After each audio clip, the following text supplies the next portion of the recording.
ஹரி ஓம். நான் உங்கள் கார்த்திகேசன், தமிழாசிரியர். தமிழ் மொழியை பிழையில்லாமல் பேசுவதும் எழுதுவதும் நம்மளுடைய கடமை. தமிழ் மொழியை பிழையில்லாமல் பேசுகிறதுக்கும் எழுதுறதுக்குமா சில குறிப்புகளை இந்த காணொலியில் நான் வழங்க இருக்கேன்.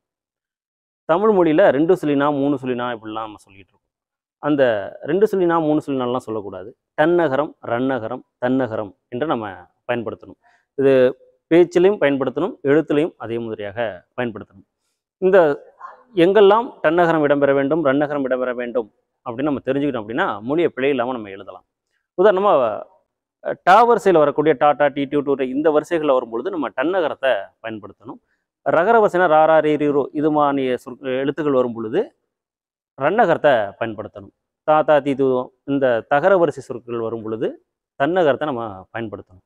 வண்டு, கண்டான் இந்த சொற்களில் டன்னகரம் இடம்பெற்றிருக்கு. வென்றான், நன்று, நன்றி இந்த சொற்களில் ரன்னகரம் இடம்பெறுது.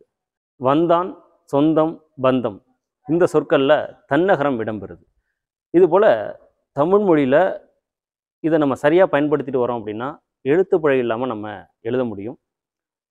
தமிழ் மொழியை பிழையிற எழுத நம்ம பழகிக்குவோம். நாளும் நல்லதை சிந்திப்போம்.